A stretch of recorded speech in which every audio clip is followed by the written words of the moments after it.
दोस्तों, अतीत में विभिन्न वर्ण के कई संतों ने अपनी तपशक्ति और अखंड ज्ञान के कारण उच्च वर्ग में खुद को प्रतिष्ठित ऋषियों का स्थान प्राप्त कर लिया। हिंदू पुराण में व्याख्या मिलती है, अनेक महर्षियों ने ब्रह्मर्षि का स्थान प्राप्त करके लोक कल्याण किया। इन महर्षियों का विवरण हमें महाभारत और रामायण और अनेक हिंदू ग्रंथों में मिलते हैं, लेकिन भिन्न वर्ग के अनेक महर्षियों ने वेदों और उपनिषदों में लौकिक और अलौकिक विषय में अखंड ज्ञान प्राप्त करके ब्राह्मणत्व प्राप्त कर लिया। वज्र सूचिकोपनिषद के अनुसार हिंदू धर्म ज्ञान पर निर्भर करता है, जन्म पर नहीं। जाति या वर्ण जन्म से नहीं, कर्म से होती है। हिंदू ग्रंथों के अनुसार ब्राह्मण, क्षत्रिय, वैश्य और शूद्र वर्ण जन्म से उत्पन्न नहीं हुए हैं। इसीलिए एक कहावत है कि ऋषि का मूल, नदी का मूल और स्त्री का मूल को न देखें। हिंदू पुराण के अनुसार ऋष्यशृंग, विश्वामित्र, वेदव्यास, वशिष्ठ, अगस्त्य, मातंग, सत्यकौम और अनेक महर्षियों ने अलग अलग वर्ण में जन्म लिया। उनमें से कई महर्षियों ने अलग अलग क्षेत्र में आचार्य का स्थान अलंकृत किया था और कई ऋषियों को महाब्राह्मणों और ब्रह्मर्षि के रूप में पहचाना गया। आइए दोस्तों, अब बात करते हैं कुछ ऐसे महान संतों की जो अपनी दैवीय शक्ति और घोर तपस्या से ब्राह्मणत्व प्राप्त करके महर्षि और ब्रह्मर्षि के नाम से प्रसिद्ध हुए। ऋष्यशृंग ऋषि। ऋष्यशृंग पहली सहस्राब्दी ईसा पूर्व के अंत से भारतीय शास्त्रों में वर्णित एक महाब्राह्मण हिंदू ऋषि है। लेकिन ऋष्यशृंग मुनि का जन्म ब्राह्मण कुल में नहीं हुआ था। सही में वो हिरण पकड़ने वाली प्रजाति में हुआ था। ऋष्यशृंग का जन्म ब्रह्मर्षि कश्यप का पुत्र विभांडका के पुत्र के रूप में हुआ था। विभांडका लंबे समय तक कौशाकी नदी के तट पर तपस्या में लगे रहे थे। एक बार जब विभांडका जल में स्नान करते हुए एक अप्सरा उर्वशी को एक वृक्ष के नीचे खड़ी देखती है तो उसका वीर्य स्खलित हो जाता है। उसी समय एक प्यासी मादा हिरण जो पहले से ही नदी का पानी पी रही थी, विभांडका का वीर्य पी जाता है और गर्भवती हो जाता है। बाद में हिरण के पेट में ऋष्यशृंग का जन्म हुआ। जन्म से ही उसके सिर पर हिरण की श्रृंग थी, इसलिए उनका नाम ऋष्यशृंग पड़ा। ऋष्यशृंग ब्रह्मचर्य का पालन और शुद्धता के कारण मोहक और चमत्कारी शक्तियों को प्राप्त कर लिया था। ऋष्यशृंग ने अपने पिता की तरह महाविद्वान बन गई और कठोर तपस्या करके एक महर्षि के रूप में प्रसिद्ध हो गया। ऋष्यशृंग ने अयोध्या के सूर्यवंशी राजा दशरथ की पुत्री शांता से शादी की, जिसे अंग देश के राजा रोमपाद ने गोद लिया था। ऋष्यशृंग अपनी तपशक्ति और अखंड ज्ञान के कारण उन्हें ब्राह्मणत्व प्राप्त हुआ। ऋष्यशृंग ने राजा दशरथ के लिए पुत्र कामेष्टि यज्ञ किया। उसके फल से दशरथ के पत्नियों कौशल्या को राम, कैकेयी को भरत, सुमित्रा को लक्ष्मण और शत्रुघ्न जन्म हुआ। महर्षि विश्वामित्र। विश्वामित्र प्राचीन भारत के सबसे सम्मानित ऋषियों में से एक है। विश्वामित्र या कौशिक का जन्म चंद्रवंश के राजा के क्षत्रिय कुल में हुआ था। पहले ब्रह्मा के मानस पुत्र में से एक कुश को कुशनाभ नाम का एक पुत्र था। कुशनाभ को गादी नाम का एक पुत्र था। गादी का पुत्र कौशिक थे। कौशिक को विश्वरथ के नाम से भी जाना जाता था। इसके बाद कौशिक ने महर्षि विश्वामित्र बन गए, लेकिन विश्वामित्र गादी के असली पुत्र नहीं थे। विश्वामित्र का जन्म रुचिका नाम के एक ऋषि के भ्रूण पुरस्कार के अनुदान से गादी की पत्नी के पेट में हुआ था। कुश के कुल में जन्म लेने के कारण विश्वरथ के नाम कौशिक रखा गया। कौशिक महाराज एक महान शक्ति पुरुष थे, लेकिन वे बहुत दुष्ट भी थे। एक बार कौशिक अपनी विशाल सेना के साथ भू पर्यटन करते रास्ते में महर्षि वशिष्ठ के आश्रम पहुंचा। वशिष्ठ से सम्मानित अतिथि प्राप्त करने के बाद कौशिक महाराज वशिष्ठों के आश्रम के अंतर्गत कामधेनु को चुराने की कोशिश करते हैं। हालांकि ऐसा संभव नहीं होता। वशिष्ठ की तपस्या के डर से कौशिक ने हिमालय जाने का फैसला किया, ये तय करते हुए कि उसे भी वशिष्ठों की तरह शक्ति प्राप्त करनी चाहिए। कठोर तपस्या के बाद कौशिक ने ब्रह्मा से ब्रह्मास्त्र प्राप्त करके आश्रम में वापस जाते हैं और वशिष्ठ के विरुद्ध युद्ध घोषित करते हैं। लेकिन कौशिक ने वशिष्ठ की दार्शनिक प्रतिबंध के सामने असफल रहे। कौशिक फिर से हिमालय लौटता है और एक घोर तपस्या करता है। तपस्या से प्रभावित होकर ब्रह्मा ने कौशिक को ब्रह्मर्षि की पदवी प्रदान करते हैं। बाद में महर्षि वशिष्ठ ने कौशिक यानी कि विश्वरथ को ब्रह्मर्षि घोषित किया और उनका नाम विश्वामित्र रखा। विश्वामित्र ने देश की अखंड यात्रा की और वेदाध्ययन करके एक महान ऋषि बन गए। विश्वामित्र एक महान संत थे जिन्होंने गायत्री मंत्र सहित ऋग्वेद के 6ठे मंडल के अधिकांश मंत्रों की रचना की। एक वैभवशाली राजऋषि एक महान ब्राह्मण बन गए जिन्हें ब्रह्मर्षि के नाम से याद किया जाता है। महर्षि व्यास या वेद व्यास सबसे महत्वपूर्ण हिंदू महाकाव्य महाभारत और वेदों के विस्तार के लेखक थे। व्यास का जन्म मछली पकड़ने वाली मछुआरे समुदाय में 3000 ईसा पूर्व आषाढ़ पूर्णिमा के दिन हुआ था, लेकिन उन्होंने कठोर तपस्या की, वेदाध्ययन और धर्मशास्त्र के साथ 18 महाकाव्य लिखकर महाब्राह्मण बन गया।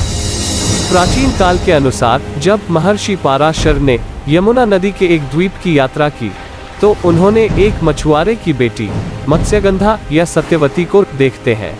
बाद में पराशर और मत्स्यगंधा के मिलन से एक पुत्र का जन्म हुआ। उनका नाम कृष्ण द्वैपायन रखा गया। बाद में वो व्यास के नाम से प्रसिद्ध हुए। व्यास ने महाभारत की महाकाव्य बनाया और उन्होंने प्राचीन वेद को 4 वेदों में विभाजित किया। इसी कारण उनका नाम महर्षि वेदव्यास बन गया। महाभारत में उन्हें एक आध्यात्मिक गुरु के रूप में देखा जाता है। 4 वेदों का विस्तार करने के अलावा वेदों में 18 महापुराणों और ब्रह्म सूत्रों की भी व्याख्या की। पुराणों में उन्हें विष्णु का अवतार माना गया है। ब्रह्मर्षि वशिष्ठ। भारतीय संस्कृति में महर्षि वशिष्ठ सबसे पुराने और सबसे सम्मानित वैदिक ऋषियों में से एक हैं। विष्णु पुराण के अनुसार वशिष्ठ सप्तर्षियों में से एक हैं। वशिष्ठ ने किसी स्त्री के पेट में जन्म नहीं लिया। वो एक सिद्धांतहीन संदर्भानुसार एक कुंभ से पैदा हुआ। हालांकि वशिष्ठ भिन्न रूप से जन्म लिए थे, उनकी तपस्या और वेदों में विशाल ज्ञान के कारण वो एक महाब्राह्मण का स्थान अलंकृत किया और बाद में महर्षि बन गए। हिंदू पुराण के अनुसार महर्षि वशिष्ठ कश्यप महर्षि के पोता थे। कश्यप को मित्रा और वरुण नाम के जुड़वा पुत्रों थे। जब दोनों एक यज्ञ करते समय देवताओं, गंधर्वों, पिताओं के अलावा अप्सराओं में अत्यंत खूबसूरत उर्वशी भी वहां आई थी। उर्वशी को देखकर दोनों का ब्रह्मचर्य शिथिल हो गया। तुरंत दोनों का वीरस्खलन हो गया और उसे एक कुंभ में रख दिया। इससे 2 बच्चे पैदा हुए। पहली संतान अगस्त्य और दूसरा वशिष्ठ थे। अगस्त्य वरुणा का पुत्र था और वशिष्ठ मित्रा का पुत्र थे। वशिष्ठ का विवाह ब्रह्म के मानस पुत्री अरुंधति से हुआ था। योग वशिष्ठ संहिता, साथ ही अग्नि पुराण और विष्णु पुराण के कुछ संस्करणों उनका योगदान है। वशिष्ठ को ऋग्वेद के मंडल 7 के मुख्य लेखक के रूप में श्रेय दिया जाता है। वशिष्ठ के बारे में कई कहानियों का विषय है। उसके पास दिव्य गाय कामधेनु का होना और अपने प्रतिभा से राक्षसों का दमन करके इंद्र को बचाना। वशिष्ठ ने कई राक्षसों का दमन करके ब्राह्मणों को और ऋषियों को बचाया। महर्षि वशिष्ठ विश्वामित्र के साथ अपने पौराणिक संघर्षों के लिए हिंदू कहानियों में प्रसिद्ध हैं। महाभारत के अनुसार विश्वामित्र ने कामधेनु को प्राप्त करने के लिए वशिष्ठ के साथ युद्ध करके हार गया। बाद में विश्वामित्र ने एक घोर तपस्या करके वशिष्ठ के आशीर्वाद से ब्रह्मर्षि बन गए। रामायण में वशिष्ठ रघुवंश के परिवार के पुरोहित और भगवान राम और उनके भाइयों के शिक्षक थे। महर्षि अगस्त्य भारतीय परंपरा में एक वैदिक कालीन महान ऋषि थे। अगस्त्य एक प्रसिद्ध वैरागी और भारतीय संस्कृति की विविध भाषाओं में एक प्रभावशाली विद्वान माना जाता है। अगस्त्य ने किसी स्त्री के पेट में जन्म नहीं लिया। वो एक सिद्धांतहीन संदर्भानुसार एक कुंभ से पैदा हुआ। हालांकि अगस्त्य भिन्न रूप से जन्म लिए थे, उनकी तपस्या और वेदों में विशाल ज्ञान के कारण वो एक महाब्राह्मण का स्थान अलंकृत किया और बाद में महर्षि बन गए। हिंदू पुराण के अनुसार महर्षि अगस्त्य कश्यप महर्षि के पोता थे। कश्यप को मित्रा और वरुण नाम के जुड़वा पुत्रों थे। जब दोनों एक यज्ञ करते समय देवताओं, गंधर्वों, पिताओं के अलावा अत्यंत खूबसूरत उर्वशी भी वहां आई थी। उर्वशी को देखकर दोनों का ब्रह्मचर्य शिथिल हो गया। तुरंत दोनों का वीर्यस्खलन हो गया और उसे एक कुंभ में रख दिया। इससे 2 बच्चे पैदा हुए। पहली संतान अगस्त्य और दूसरा वशिष्ठ थे। अगस्त्य वरुणा का पुत्र था और वशिष्ठ मित्रा का पुत्र थे। इसी वजह से अगस्त्य को कुंभयोनि नाम से भी जाना जाता है। अगस्त्य का विवाह विदर्भ नरेश की पुत्री लोपामुद्रा से हुआ था, जो विद्वान और वेदज्ञ थी। अगस्त्य और लोपामुद्रा संस्कृत पाठ, ऋग्वेद और अन्य वैदिक साहित्य में सूक्तों के लिए प्रसिद्ध हैं। अगस्त्य को पारंपरिक रूप से कई संस्कृत ग्रंथों के लेखक होने के लिए जिम्मेदार ठहराया जाता है, जैसे कि वराह पुराण में पाया गया अगस्त्य गीता, स्कंद पुराण में पाया गया अगस्त्य संहिता और द्वैध निर्णय तंत्र पाठ। अगस्त्य प्रमुख रामायण और महाभारत सहित कई इतिहास और पुराणों में प्रकट होता है। अगस्त्य के बारे में कई कहानियों का विषय है। उसके पास दिव्य शक्ति होने के कारण अपने मंत्र से राक्षसों का दमन करके इंद्र को बचाया। अगस्त्य ने कई दानवों का निग्रह करके ब्राह्मणों को और ऋषियों को बचाया। हिंदू पुराण के अनुसार महर्षि अगस्त्य एक त्रिकाल ज्ञानी थे। एक बार कालकेय दानवों को समुद्र तल से निकालने के लिए अगस्त्य ने समुद्र का समूचा जल पिजाता है। तब देवताओं ने सभी दानवों को नाश करती है। महर्षि ने सूर्य और चंद्रमा के मार्ग में बाधा उत्पन्न करने वाला विंध्य पर्वत की बढ़ने से रोक दिया। अगस्त्य महर्षि ने इलवला और वातापी नाम के दानव भाइयों में से वातापी का समाप्त करके ब्राह्मणों को बचाया। महर्षि मातंग महर्षि रामायण काल के ब्रह्मर्षि थे। मतंग ऋषि की कथा का उल्लेख रामायण के अरण्य कांड में मिलता है। इस महर्षि का जन्म निम्न कुल में एक नाय और एक ब्राह्मण महिला के द्वारा हुआ था। मातंग मुनि ने अपने जन्म को जानकर ब्राह्मणत्व प्राप्त करने के लिए सैकड़ों वर्षों तक तपस्या करते हैं। एक महान तपस्या प्राप्त करने के बाद मातंग ने विशाल ज्ञान अर्जित करके ब्राह्मणत्व हासिल कर लेते हैं। अंत में देवी पार्वती प्रसन्न होके मातंग को एक आशीर्वाद देते हैं। आशीर्वाद के अनुसार देवी पार्वती का जन्म मातंगी मुनि की पुत्री मातंगिनी देवी के अवतार में हुआ था। इसके बाद वो एक ब्रह्मर्षि के रूप में प्रसिद्ध होते हैं। महर्षि मातंग को संगीत का अपार ज्ञान थे और उन्होंने संगीत पर कई किताबें लिखी हैं।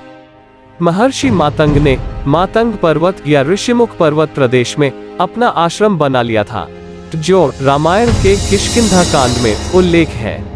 एक बार वानर राजा वाली ने दंडबी नाम के एक राक्षस को वध करके उसके शरीर को मातंग आश्रम में फेंक देता है।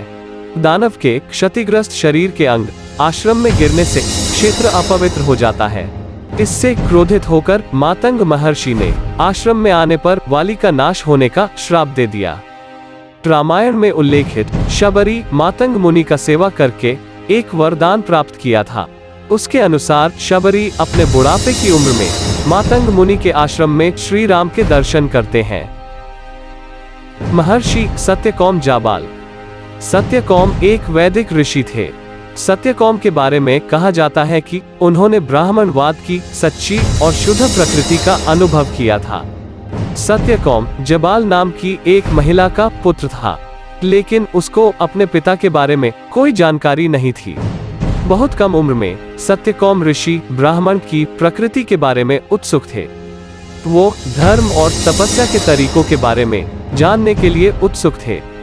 उनको पढ़ाई की तीव्र इच्छा थी, इसलिए उन्होंने गुरु की तलाश में घर छोड़ दिया। वे गौतम महर्षि के आश्रम गए और उसे अपना शिष्य बनाने का अनुरोध किया। गौतम ने उनसे पूछा, इससे पहले कि मैं तुम्हें अपना शिष्य बनाऊं, मुझे आपके परिवार के बारे में जानना है। ये सुनकर सत्यकौम हैरान हो गया, क्योंकि उसे अपनी माँ को छोड़कर अपने परिवार के बारे में कोई जानकारी नहीं थी। लेकिन आश्रम में शामिल होने के लिए उन्होंने झूठ नहीं बोला। उन्होंने ऋषि से कहा कि वो अपनी माँ से जानकारी प्राप्त करेंगे। वो माता जाबाल के पास गया और उनके जन्म के बारे में पूछा। उसकी माँ ने उससे कहा, ऋषि के पास जाओ और उसे बताओ, मैं जाबाल का पुत्र हूँ, मेरा नाम सत्यकौम जाबाल है। सत्यकौम गौतम महर्षि के पास गया और उसे बताया कि वो क्या जानता था। महर्षि ने उसके सत्य के लिए प्रसन्न हुए और उसे अपने शिष्य के रूप में स्वीकार किया। एक दिन गौतम महर्षि ने उससे कहा कि इससे पहले कि वो उसे शिक्षण शुरू करे, सत्यकौम को आश्रम से 400 कमजोर गायों का झुंड लेना चाहिए और वो झुंड 1000 से गुना होने पर ही वापस लौटे। उसके बाद गौतम उन्हें ज्ञान प्रदान करेंगे। बिना एक भी शब्द बोले सत्यकौम गायों को लेकर चला गया। सत्यकौम ने गायों का झुंड को जंगल में ले गया और प्यार से उनकी देखभाल करते रहे। कई वर्षों के बाद झुंड बढ़कर 1000 हो गया। हर गाय मजबूत और स्वस्थ थी। अब सत्यकौम को आश्रम लौटने का समय आ गया। सत्यकौम का निष्ठा और अपने गुरु के प्रति समर्पण के साथ सभी देवता और ऋषि प्रसन्न हुए। गायों का झुंड के साथ सत्यकौम आश्रम पहुंचे। गौतम महर्षि को बहुत खुशी था कि सत्यकौम ने गायों की बहुत अच्छी देखभाल की थी। महर्षि ने सत्यकौम के चेहरे पर ज्ञान की चमक भी देखी। इसके बाद उन्होंने सत्यकौम को अपने शिष्य के रूप में स्वीकार किया और उन्हें ब्रह्म विद्या का आशीर्वाद दिया। दोस्तों, इस वीडियो से हमें पता चलता है कि मनुष्य चाहे वर्ण या जाति, जन्म से कुछ भी हो, अपनी निष्ठा, तप शक्ति और श्रेष्ठ गुरु से उच्चतम शिक्षा प्राप्त करके महान व्यक्ति बन सकता है। आगे सत्संग के साथ ब्रह्म ज्ञान प्राप्त करके कोई भी ब्राह्मणत्व प्राप्त कर सकता है। मनुष्य वर्ण से श्रेष्ठ नहीं, अच्छे संस्कारों और विद्यार्जन से ही श्रेष्ठ बन सकता है। इसलिए हमें जन्म के इतिहास को नहीं देखना चाहिए, बल्कि एक अच्छे गुरु के साथ अध्ययन करने और ब्रह्म ज्ञान प्राप्त करने के बारे में सोचना चाहिए। दोस्तों, हमें उम्मीद है कि आपको ये वीडियो पसंद आया होगा। कृपया अपने विचार नीचे कमेंट बॉक्स में व्यक्त करें और इस चैनल को सब्सक्राइब करना न भूलें। धन्यवाद।